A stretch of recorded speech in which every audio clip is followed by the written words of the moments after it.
What if I told you that the books, school notebooks, and even banknotes we are familiar with exist in their current form only because of a single catastrophe that occurred 12 centuries ago? There are moments in human history when the clang of swords drowns out the voice of reason, but the echo of that clang changes civilization more than hundreds of years of peaceful development. The two greatest empires of their time, the Tang dynasty of China and the Abbasid Caliphate, moved toward each other for decades, like tectonic plates, to converge at a single point in Central Asia. None of the commanders on that hot July day thought about cultural heritage or the future of education. Their minds were occupied only with tactics, the thirst for glory, and fear of an unknown enemy. This battle became a point of no return, forever dividing the spheres of influence between East and West, and defining the borders that still exist on maps today. But the main trophy of the victors was not gold, horses, or land, but living people who held in their memories a secret capable of turning the world upside down. Watch the video to the end to find out how defeat on the battlefield gave humanity the most powerful tool for preserving knowledge.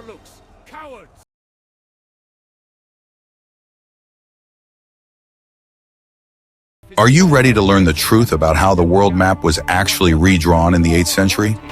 It is important to understand that by the middle of the 8th century, the world was divided between two superpowers that, until a certain point, did not even suspect each other's existence as a real threat. In the East, the Tang Empire flourished, reaching the peak of its power, controlling the Silk Road and extending its influence far beyond the Great Wall. In the West, the young and aggressive Abbasid Caliphate was gaining strength, its armies under black banners sweeping away old dynasties and carrying a new faith from the sands of Arabia to the borders of India. Between these two millstones lay Central Asia, a region of rich trading cities, oases, and warlike nomadic tribes. Chinese garrisons advanced further and further west, establishing protectorates over small principalities and demanding obedience from local rulers. General Gao Xianji, governor of the Western lands, was the embodiment of imperial ambition, a talented strategist who was undefeated in mountain campaigns. He led his legions across the impassable passes of the Pamirs, making crossings that seemed impossible for the large armies of the time. The Chinese infantry, clad in plate armor, and heavy cavalry inspired fear and respect in anyone who dared to stand in their way. On the other hand, from the west, a wave of Arab conquest was advancing inexorably. Led by the governor Ziyad ibn Saleh, an experienced commander hardened in battles to establish a new dynasty. The Caliphate saw these lands not just as territory, but as the key to complete control over the entire world trade in silk and spices. The local rulers of Sogdiana and Fergana, caught between a rock and a hard place, were forced to choose sides, constantly changing their patrons. Intrigue, bribery, and secret alliances became as commonplace here as trading in the bazaar. The conflict had been brewing for years, fueled by minor skirmishes, diplomatic insults, and mutual cultural misunderstandings. The spark was a request for help from the ruler of the city of Tashkent, who had been executed by a Chinese general on charges of treason. The son of the executed ruler fled to the Arabs, begging for protection and revenge, which gave the Caliphate the perfect excuse for open intervention. Two huge armies began to converge, drawing their forces to the Talas River Valley, a place that was destined to become a graveyard for thousands of soldiers. This was not just a war for territory, it was a clash between two different military schools, two worldviews, and two ways of waging war. The Chinese army relied on discipline, the complex tactics of crossbowmen, and the power of heavy infantry acting as a single mechanism. The Arab army relied on mobility, the fierce onslaught of light cavalry, and the fanatical devotion of its warriors. Neither side had an accurate idea of the enemy's strength, relying only on rumors and intelligence reports. Gao Xianji's campaign to Talas was a show of force designed to once and for all discourage the barbarians from challenging the emperor's authority. He gathered under his banners not only Chinese soldiers, but also mercenaries from among the Karluks, steppe nomads whose loyalty could always be bought with hard cash. The Caliphate's army was also heterogeneous, including troops from conquered peoples and allies ready to fight against Chinese expansion.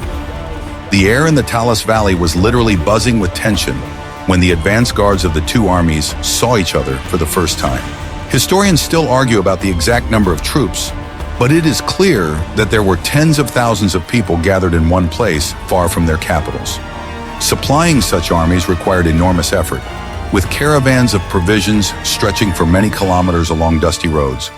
Water and fodder became strategic resources for which a separate, silent war was waged. Every day of delay depleted forces and resources, pushing the commanders to take decisive action. No one wanted to give in because retreat would mean losing face and an influence throughout the region. The stakes were too high: control over the heart of Asia and the flow of wealth along the Silk Road. The meeting of two civilizations had to be resolved with iron and blood, leaving no room for compromise. I'm very interested to hear your point of view. What do you think about the inevitability of conflicts between great empires? Write about it in the comments. Don't forget to subscribe to the channel so you don't miss the rest of the story.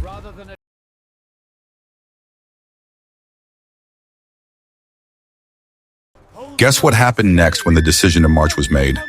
Gao Xianji's army began one of the most difficult journeys in military history, moving through the Tian Shan and Pamir mountain ranges. These places, called the roof of the world, were a deadly trap for anyone who was not prepared for the harsh conditions of the high mountains. Icy winds, thin air, and narrow trails where two horsemen could barely pass each other became the first test for the Chinese legions. The soldiers of the Tang Empire were well equipped, but even their sturdy armor and warm clothing did not save them from the piercing cold of the nights. The supply and weapon convoys moved slowly, the wheels of the carts broke on the rocky slopes, and the pack animals fell into the abyss. Every step was difficult, breathing was labored, and strength was depleted faster than on the plains.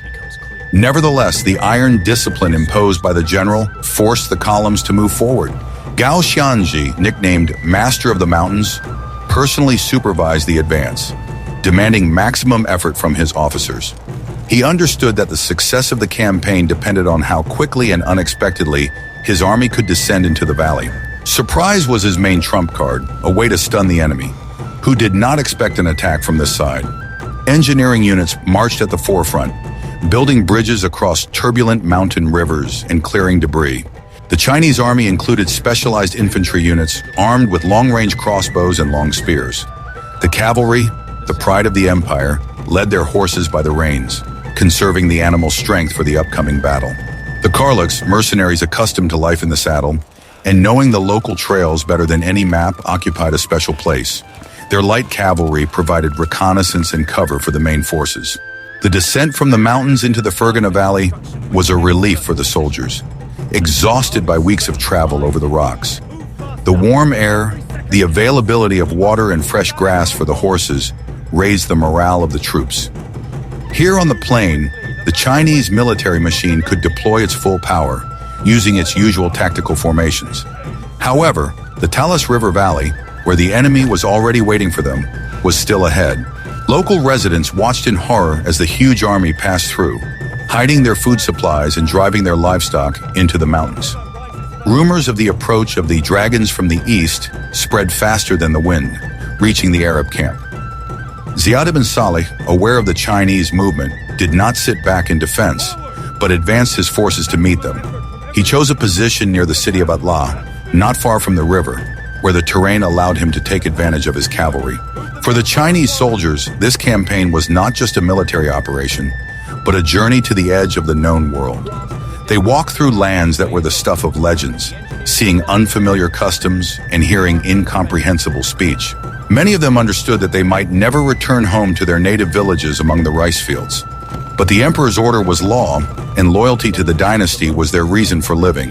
As they approached the Talas River, the tension grew, and scouts increasingly clashed with Arab advance units.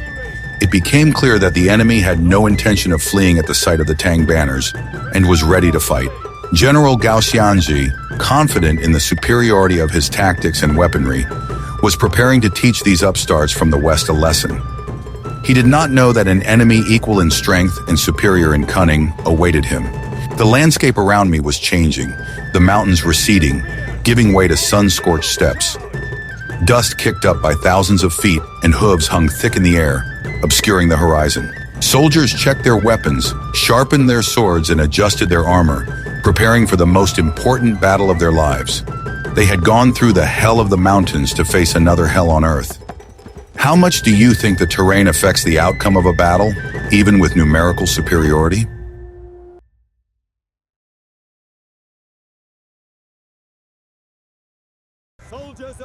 Want to know a secret that will change your view of the Arab conquests? The Caliphate army standing on the banks of the Talas was not a disorderly horde of nomads, as the Chinese imagination often portrayed them. It was a highly organized, ideologically motivated, and professional military force that had been tempered by civil wars. The Abbasids, who had recently come to power, brought with them black banners and a new philosophy of warfare, where religion and state were one and the same. The core of Ziyad ibn Salih's army was heavy Khorasan cavalry, warriors who had been trained in the art of horse riding and sword fighting since childhood. They were protected by chainmail and helmets, and their horses were enduring and fast. Unlike European knights, they relied not on battering rams, but on maneuverable combat and masterful fencing. Alongside them stood infantry armed with long spears and shields, capable of holding their ground against enemy attacks. Archers played a special role, their shooting skills renowned throughout the East. They used powerful composite bows capable of piercing light armor at a considerable distance. Arab tactics were often based on wearing down the enemy with constant fire, followed by a swift cavalry attack. They knew how to quickly regroup, retreat, and attack again, giving the enemy no respite. But the main weapon of the Caliphate was faith, which united people of different tribes and languages under one banner. The warriors believed that death in battle with infidels opened a direct path to paradise, which made them fearless and ready for self-sacrifice.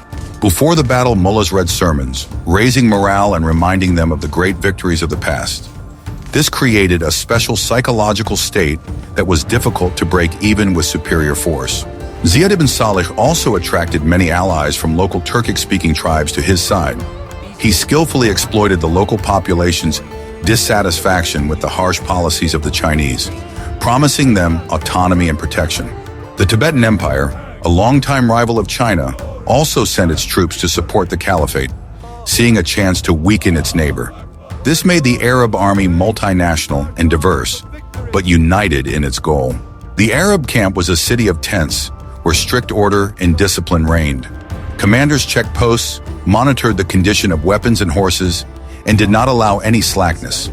Intelligence worked continuously, delivering information about every movement of the Chinese army. Ziyad knew that he was facing an experienced general and was not going to give him a single chance. The soldiers of the Caliphate were masters of ambushes and surprise attacks, using their knowledge of the terrain against the invading Chinese. They poisoned wells along the enemy's route, destroyed fodder, and launched night attacks. It was a war of attrition, designed to wear down the enemy before the final battle. The Arabs understood that time was on their side, as they were closer to their supply bases. Unlike the Chinese, who relied on complex formations and drum signals, the Arabs gave more initiative to mid-level commanders.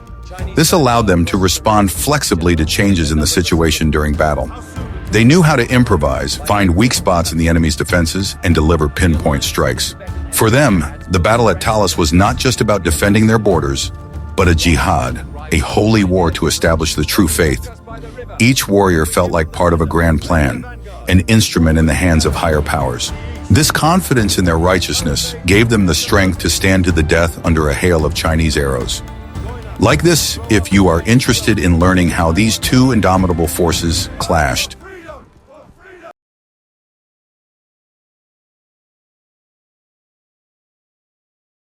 What if I showed you a time machine that could transport us straight to July 751? Imagine the wide valley of the Talas River, surrounded by sun-scorched hills, where the air shimmers with the summer heat. Two huge armies stand facing each other, creating a wall of shields, spears, and banners stretching for several kilometers. The river, flowing peacefully between them, has become the only dividing line between life and death for tens of thousands of people. The Chinese army took up positions based on the classic tactics of the Tang dynasty. In the center were dense rows of infantry with long spears and large shields. Heavy cavalry was positioned on the flanks, ready for a crushing blow, and behind them stood rows of crossbowmen. The Karluks, those unreliable allies, were placed on the flanks or in reserve, their roles still unclear. Gao Xianji, in his shining armor, rode around the formation, inspiring confidence in his soldiers with his mere presence. Opposite them, like a dark cloud, stood the army of the Caliphate, their black banners swaying lazily in the hot wind. The Arabs had built deep defensive echelons, knowing that the Chinese's first strike would be devastating.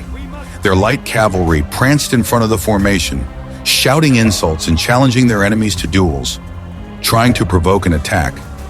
Ziyad ibn Salih watched the battlefield from a hill, surrounded by his best commanders. The first days of the confrontation were spent in minor skirmishes and exchanges of fire as the sides tested each other's defenses.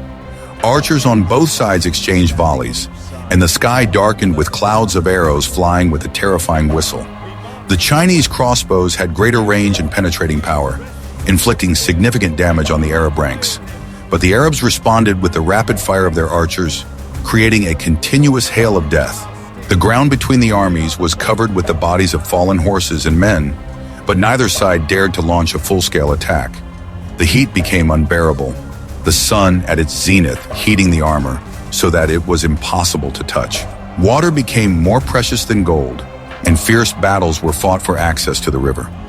Soldiers slept fitfully, without removing their armor, waiting for the alarm to sound at any moment. Gao Xianji understood that a long stand was disadvantageous to his army, which was far from home and experiencing supply problems. He was looking for an opportunity to deliver a decisive blow that would knock the Arabs back and force them to flee. Chinese engineers tried to build bridges, but each time they came under heavy fire. The situation was like a taut string that was about to snap. The Arabs, for their part, were in no hurry, relying on Allah's help and waiting for their enemy to make mistakes. They strengthened their positions, dug trenches, and set up barriers against cavalry. Their tactics were passive-aggressive. They wore down the Chinese, forcing them to remain constantly on edge. Ziyad knew that all was not well in the Chinese rear and counted on it. The landscape of the valley gave no clear advantage to either side. It was an open field, ideal for cavalry maneuvers. Dust whipped up by the winds stung the eyes, creaked between the teeth, and covered everything in a gray film. The sounds of trumpets and drums carried across the plain, giving commands and keeping the rhythm of the great confrontation. Nature stood still in anticipation of the storm created by human hands. The officers of the Tang army looked anxiously at the Karluk troops, who kept themselves apart and were suspiciously quiet. Whispers of possible treachery circulated among the soldiers, but discipline forbade them from discussing orders. Everyone understood that battle was inevitable, and each prayed to their gods for protection. On the fifth day, the commander's patience ran out, and the drums sounded the signal for a general attack. The earth shook under the hooves of thousands of horses, and two living waves rushed towards each other. The battle that would decide the fate of Asia had begun. How do you think a soldier feels moments before clashing with the enemy?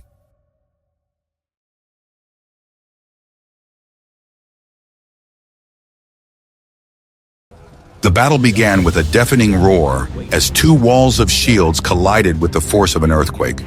The cries of men, the neighing of horses, and the clang of metal merged into a single terrifying din that drowned out all other sounds.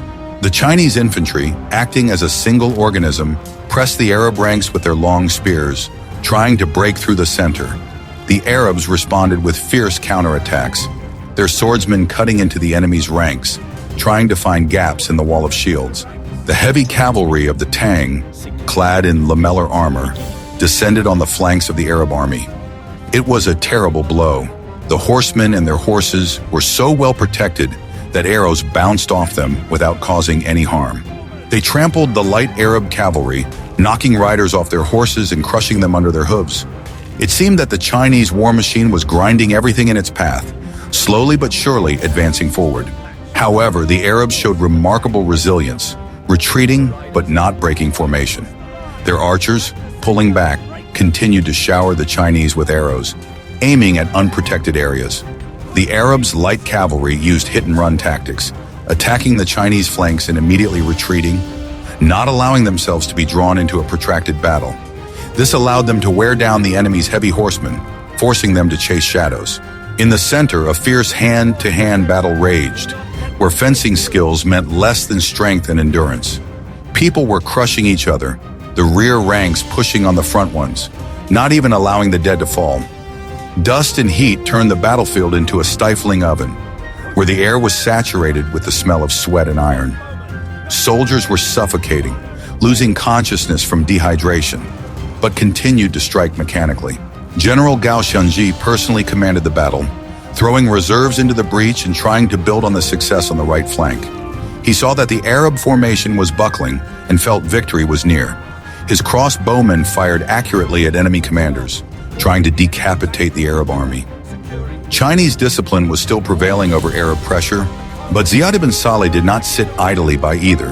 He skillfully maneuvered his forces, closing the gaps with fresh troops.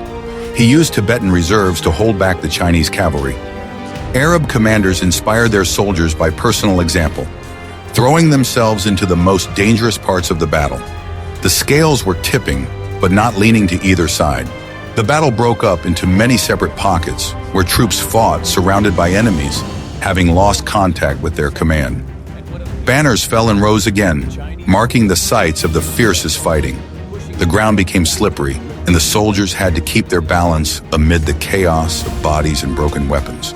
By midday, fatigue began to take its toll on both sides. The pace of the battle slowed, and the blows became heavier and slower. People were acting at the limits of human capabilities, driven only by the instinct for survival.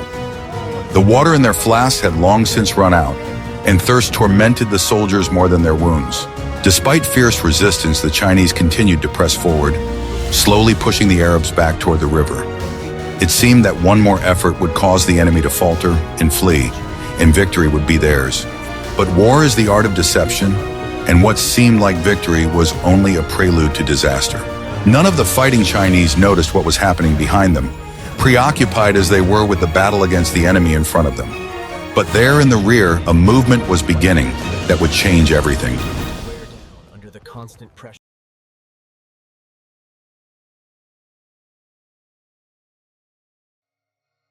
What if I told you that the battle lasted not 1 hour, but 5 whole days of bloody confrontation?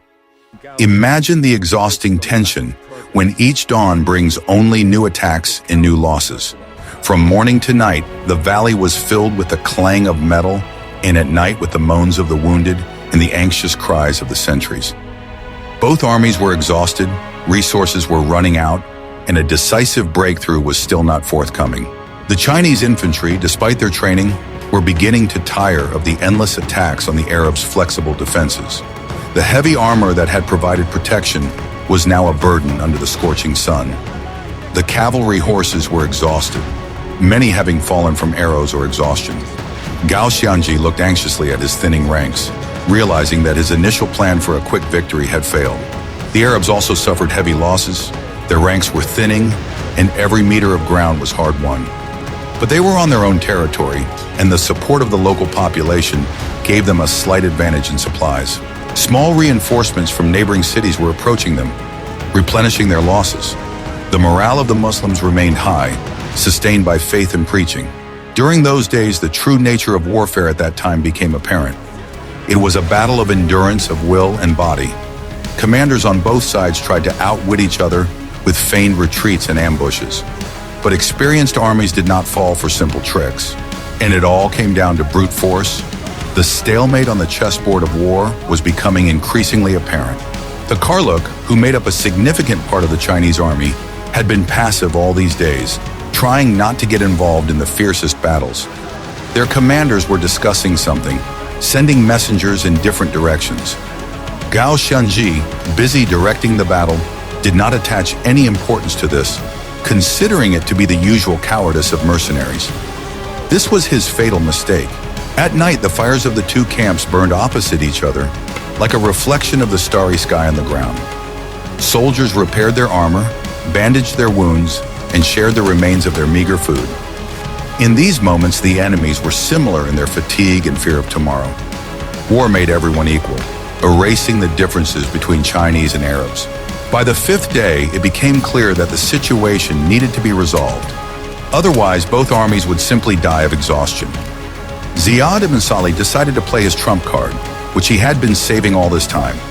Secret negotiations with the leaders of the Karluks, which had been going on even before the battle, finally bore fruit. Gold and promises of power did their job.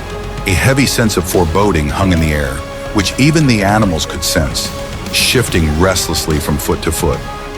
The wind changed, now blowing in the faces of the Chinese soldiers, carrying with it dust and the smell of the enemy camp. It was a sign that many interpreted as a bad omen. Gao Xianji prepared his troops for a decisive attack, gathering his last reserves into a fist. He hoped to break through the center of the Arabs and end the battle with one powerful blow. He did not look back, where the Karluk's cavalry units were lined up, supposedly to support the attack. In history, it often happens that the fate of empires is decided not by ingenious plans, but by simple betrayal. And at that moment, the mechanism of disaster had already been set in motion. Do you think betrayal can be justified if it saves your people from destruction?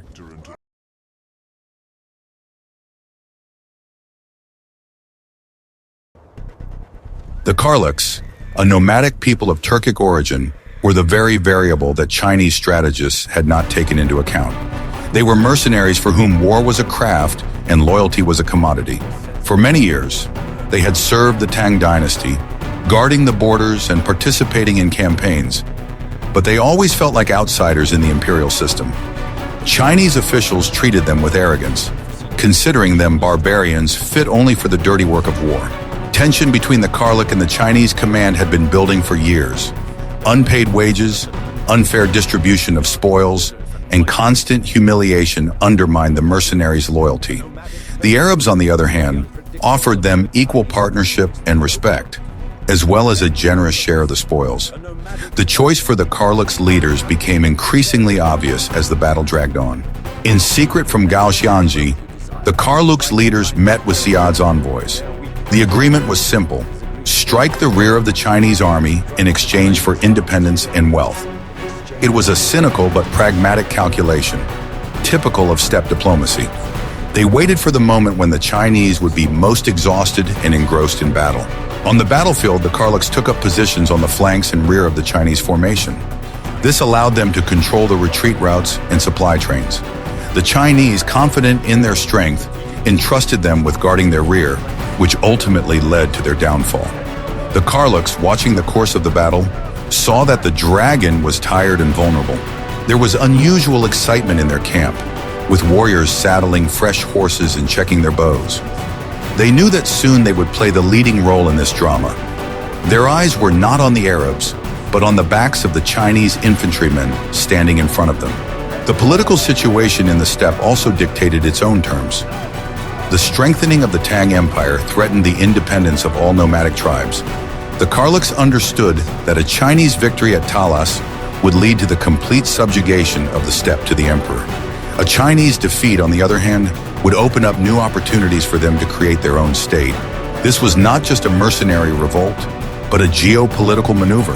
The Karluks had to choose between their old master, who despised them, and their new ally, who needed them. And they chose in favor of their own interests. When the signal was given, 20,000 Karluk horsemen set off. But instead of attacking the Arabs, they turned their horses around. It was the moment of truth when an ally turned into an executioner. For the ordinary Chinese soldiers, exhausted by days of fighting, it came as a complete shock. They could not believe their eyes when they saw their rear being attacked by those who were supposed to defend it. Panic, the worst enemy of any army, began to spread through the ranks faster than wildfire. A third force entered the game, and the rules of battle changed instantly. Now it was no longer a battle between two armies, but a beating of one of them, caught in a pincer movement.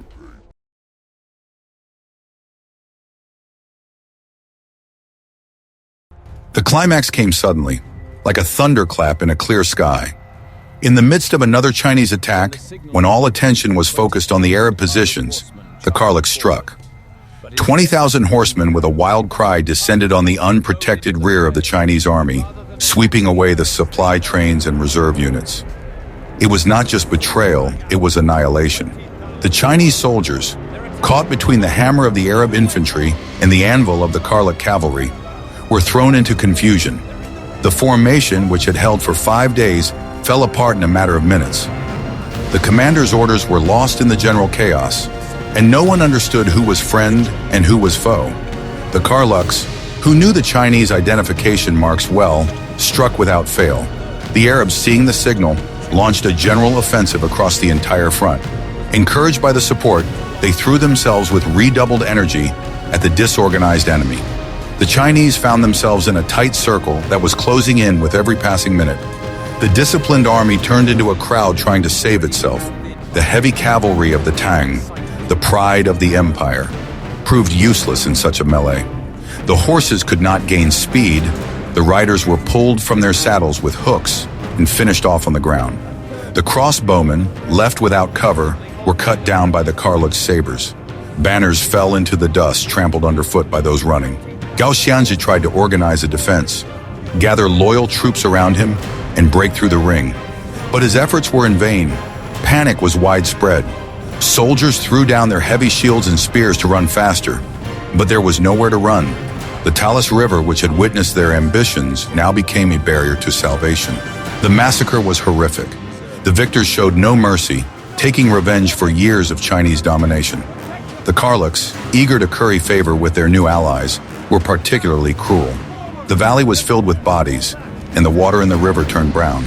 Only a small detachment of the general's personal guard managed to break through the encirclement. They fought their way through the ranks of their former allies, losing men at every step. Gao Xianzhi left the battlefield, humiliated and crushed, witnessing the destruction of his army. His career and dreams of glory remained lying in the dust of the Talas Valley. The surrounded Chinese troops continued to resist to the last, knowing that there would be no mercy. They stood in a circle, back to back, fighting off the advancing enemies until they fell from their wounds. These were the last flashes of heroism from a doomed army. By evening, it was all over. The huge imperial army had ceased to exist. Tens of thousands were killed, and even more were taken prisoner. The Caliphate's victory was complete and unconditional. This event came as a shock to the entire Eastern world. The invincible Tang Empire had suffered a crushing defeat at the hands of barbarians. The myth of Chinese power was swept away by the winds of the steppe.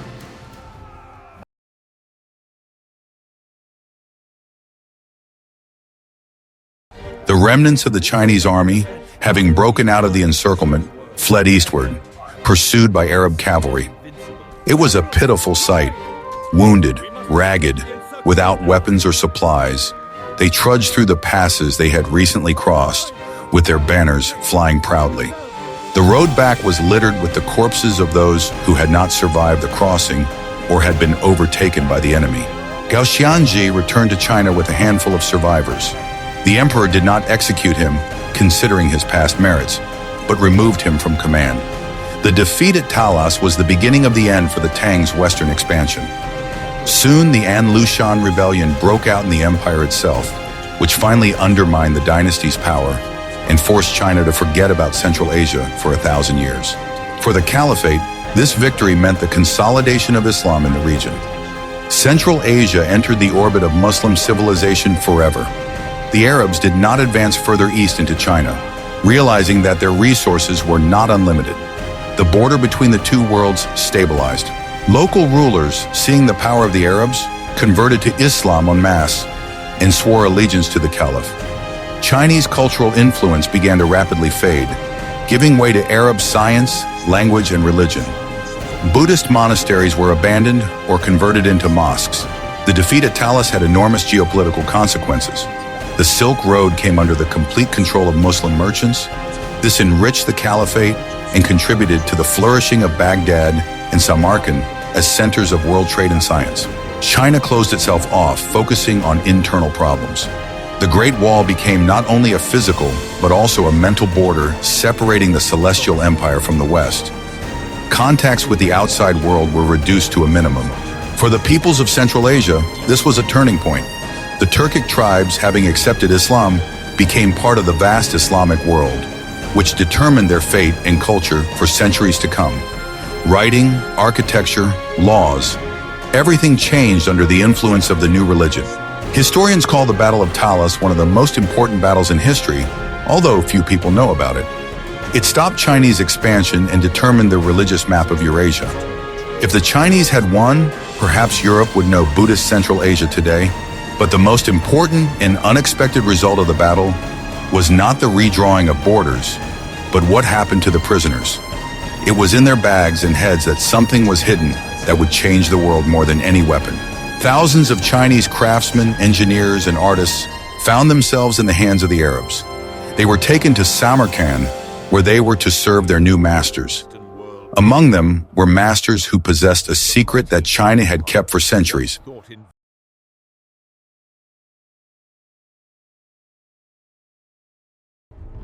Among the many prisoners brought to Samarkand after the battle were Chinese craftsmen who knew the secret of making paper. Until then, both the Islamic world and European lands had continued to use expensive parchment or inconvenient papyrus, which tore easily and was unsuitable for mass writing. Paper was known only in China and remained an important state secret, guarded so strictly that its disclosure was punishable by death. But in captivity, life in relatively mild conditions became too strong an argument for the craftsmen, and they decided to reveal their knowledge. Soon, the first paper mill outside China was built in Samarkand. This was a huge deal because, before that, no one in the world knew how to make such a light and handy material in large quantities. It took local craftsmen very little time to understand the intricacies of the process. They learned to carefully grind old rags, mulberry bark, and other plant fibers, turning them into a soft mass that could be poured into molds. Gradually, the people of Samarkand mastered all the stages. Long soaking in water, careful pressing, and drying the sheets in the sun. The city had enough clean water and suitable raw materials, so production became fast and cheap. Over time, local craftsmen even managed to improve some details of the process, achieving an even smoother surface. Samarkand paper earned a reputation as one of the highest quality in the world at that time. The advent of this paper sparked a veritable information revolution that changed the life of a vast region. Books became much more accessible, and the speed of knowledge dissemination increased almost beyond belief. Whereas previously it would have cost a fortune and taken months to copy the Quran or a major scientific work, such work now became more realistic and cheaper. Scribes were able to work faster, and scholars were able to record their thoughts more freely. Libraries in Baghdad, Cairo, Damascus, and Cordoba began to grow rapidly. Their collections were replenished with new treatises on medicine, mathematics, philosophy, and geography. During this period, people began to exchange manuscripts more actively, and travelers took books with them to bring knowledge back to their native lands. Paper became the engine of a huge cultural boom. Thanks to cheap paper, science in the Caliphate gained new support.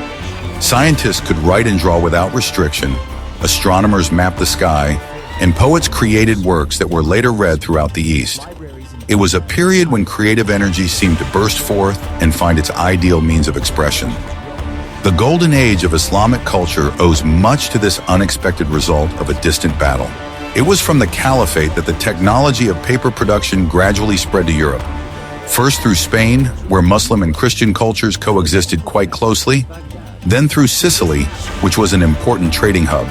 This journey took many centuries, but the effect was as strong as it was in the East. European craftsmen adopted the technique and began to create their own paper centers. When paper became a common material in Europe, it paved the way for Gutenberg's invention. His printing press was able to work precisely because there was an affordable material that could be produced in large quantities and relatively cheaply. This invention gave impetus to the spread of books, changes in religious views, and the rapid growth of scientific knowledge. The entire history of the Reformation and the subsequent scientific revolution is largely based on this simple object. Paradoxically, the Battle of Talas, which was brutal and claimed many lives, became a catalyst for enlightenment. The weapons raised for destruction inadvertently paved the way for parchment, ink, and ideas. China, having lost part of its army and influence in the region, gave the world one of its greatest inventions, although it did so not of its own volition. History sometimes moves forward in such unexpected ways. We rarely think about where the things we take for granted come from.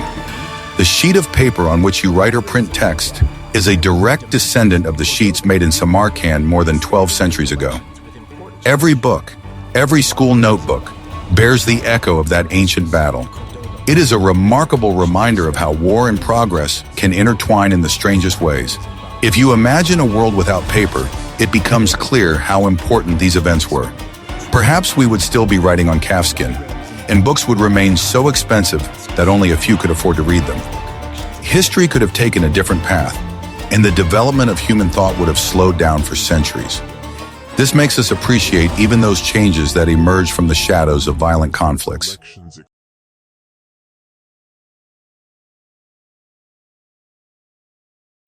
The history of the Battle of Talas teaches us that the world is smaller than it seems, and the consequences of our actions can echo through the centuries. The clash of ambitions between two empires led to the deaths of thousands of people, but it also set off a chain reaction that changed the face of civilization. We saw how betrayal, tactics, and chance became entangled in a knot that only time could untie. A piece of paper which became an accidental trophy turned out to be more important than all the conquered lands. This story reminds us that the true value of civilization is measured not by the size of its territory, but by the knowledge it is able to preserve and pass on. What surprised you most about this story? The role of the traitorous Karluks or the unexpected paper ending of the battle? Suggest in the comments what other little-known but fateful battles you would like to learn about. And don't forget to subscribe to the channel to uncover the secrets of history with us.